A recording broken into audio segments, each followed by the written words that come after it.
திருச்சிற்றம்பலம். நம பார்வதி பதையே ஹரஹர மகாதேவ.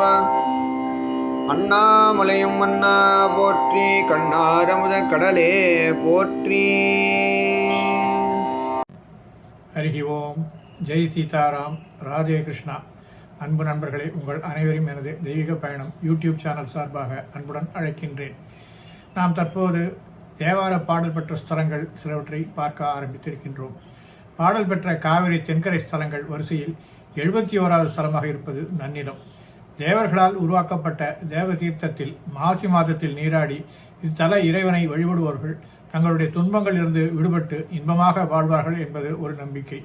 மேலும் ஏகாதசி மற்றும் பிரதோஷ காலத்தில் வழிபடுவோர் எல்லா செல்வங்களும் பெற்று இனிது வாழ்வார் என்பது தலபுராணம் கூறுகின்றது. இந்த ஸ்தலத்துக்கு சுந்தரர் எழுதிய பதிகம் ஒன்று இருக்கின்றது. இந்த ஸ்தலத்தின் இறைவனின் பெயர் மதுவனேஸ்வரர் பிரகதீஸ்வரர். இறைவியின் பெயர் மதுவன நாயகி பிரகதீஸ்வரி. சரி, இந்த திருக்கோயிலுக்கு எப்படி செல்வது என்பது பலரின் கேள்வியாக இருக்கும் இல்லையா? நான் சொல்கிறேன்.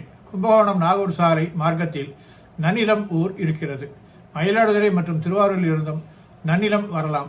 நன்னிலம் பேருந்து நிலையத்திலிருந்து திருவாரூர் போகும் பாதையில் அரசு மருத்துவமனை எதிரில் செல்லும் வழியில் சென்றால் கோவிலை அடையலாம். இந்த ஆலயம் தினமும் காலை 7 மணி முதல் 12:30 மணி வரையிலும், மாலை 4 மணி முதல் இரவு 8 மணி வரையிலும் திறந்திருக்கும். கோச்செங்கட் சோழன் தனது முற்பிறவில் யானையினால் ஏற்பட்ட இடர் காரணமாக யானை ஏற முடியாத மாட கோயில்கள் 70 கட்டினான் என்று வரலாறு கூறுகின்றது. நன்னிலம் மதுவனேஸ்வரர் திருக்கோயிலும் அத்தகைய ஒரு மாட கோயிலாகும். முடிகொண்டா நாட்டின் தென்கரையில் அமைந்துள்ள இந்த திருக்கோயில் 270 அடி நீளமும் 135 அடி அகலமும் கொண்டது. கோவிலின் ராஜகோபுரம் 2 நிலைகளை கொண்டது.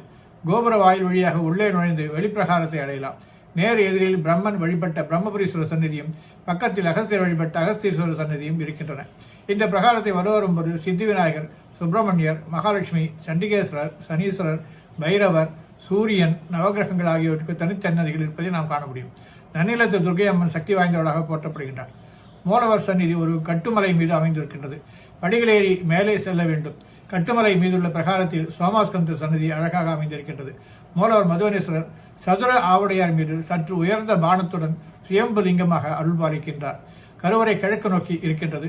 விசேஷ காலங்களில் கோளை நாகாபரணம் சார்த்தப்படுகின்றது. கோஷ்ட மூர்த்தங்களாக விநாயகர், தட்சிணாமூர்த்தி, லிங்கோத்பவர், பிரம்மா, துர்க்கை ஆகியோர் உள்ளனர்.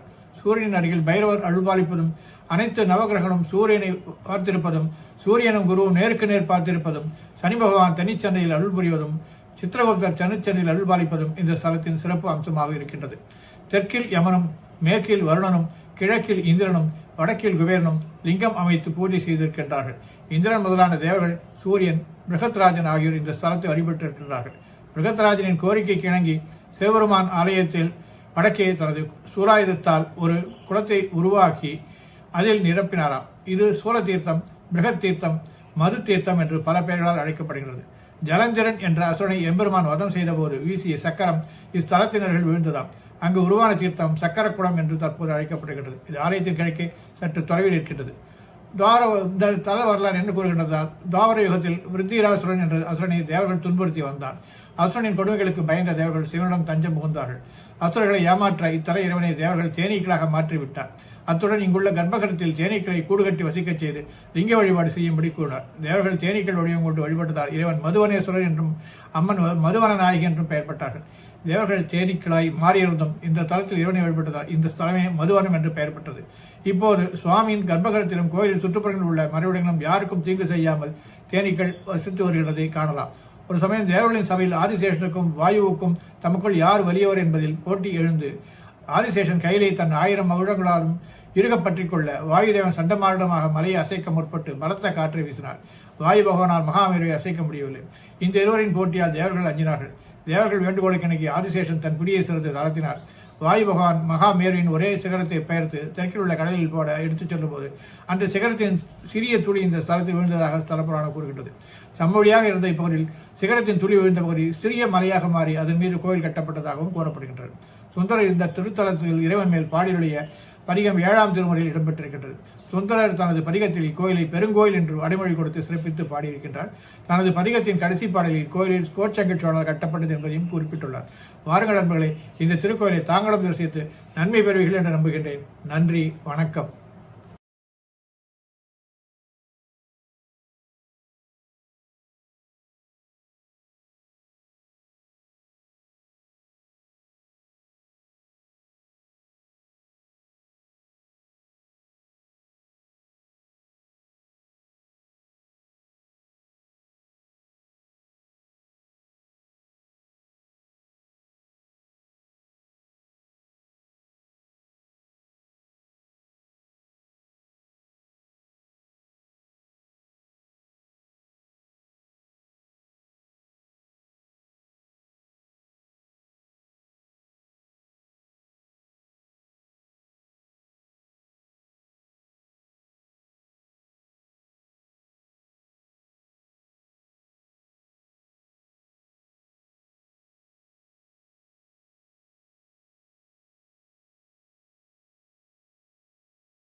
நல்நிலத்து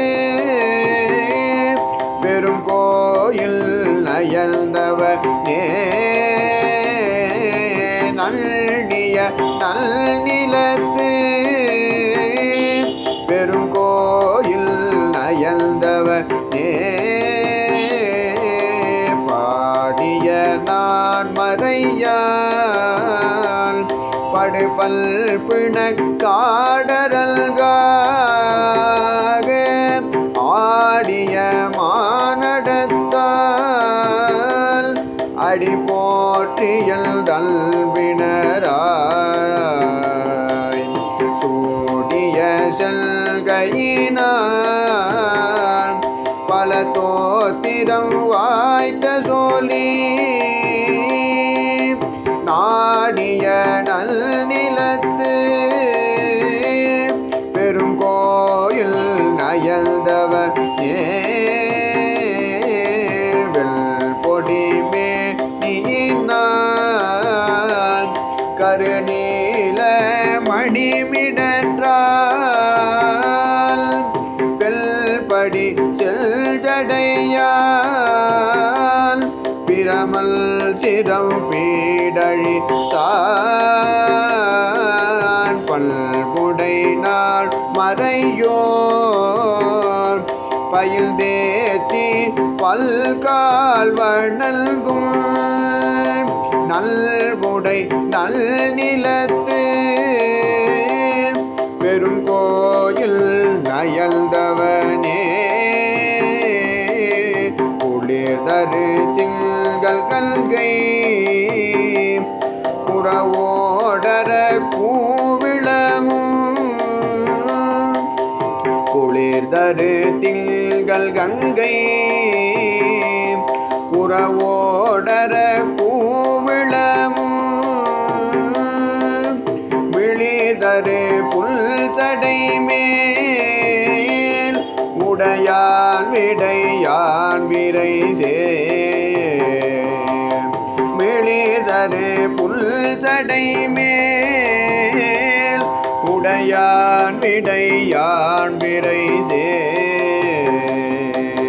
களிதரு போங்கு வேங்கை தடமாதவி சண்பகமும் களிதரு கோங்கு வேங்கை தடமாதவி சண்பகமும் நளிதரு நல் நிலத்து பெரும் கோயில் நயந்தவனே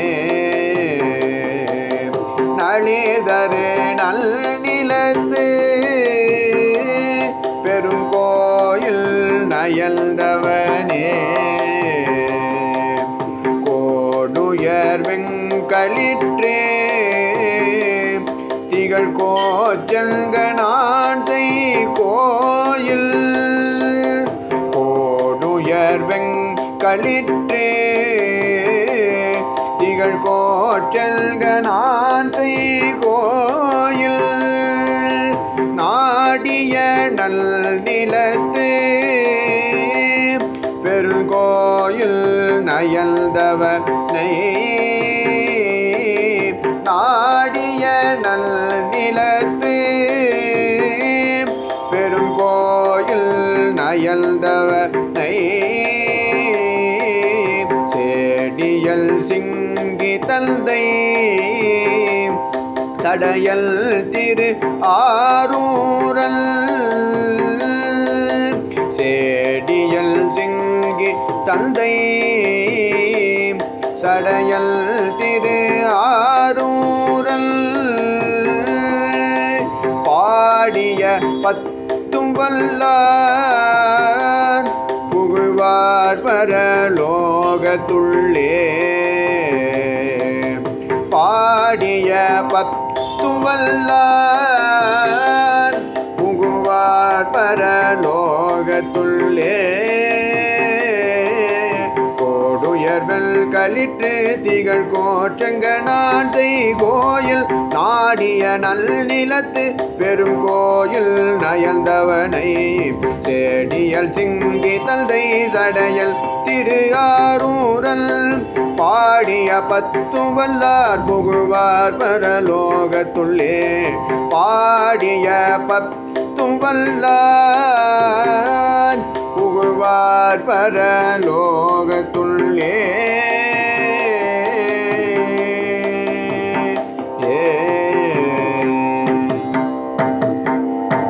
அன்பு நண்பர்களே, என் தெய்வீக பயண யூடியூப் சேனல் மூலம் பல திருக்கோயில்களை நீங்கள் என்னுடன் தரிசித்து வருகிறீர்கள். இதற்கு மனமார்ந்த நன்றி. மேலும் கோவில்களை நேரில் சென்று பதிவு செய்து உங்களுடன் பகிர விருப்பமாக உள்ளேன். இதற்கு உங்கள் ஆதரவும் இறைவன் அருளும் தேவை. வீடியோ பிடித்திருந்தால் லைக் செய்யுங்கள், கருத்துகள் தெரிவியுங்கள், ஷேர் செய்யுங்கள், சப்ஸ்கிரைப் செய்யுங்கள். நன்றி. Dear friends, heartfelt thanks for joining me on my spiritual journey through my YouTube channel, where I share temple visits with you. I strive to personally visit and bring you more divine experiences. Your support means a lot. Please like, comment, share, and subscribe. Thank you.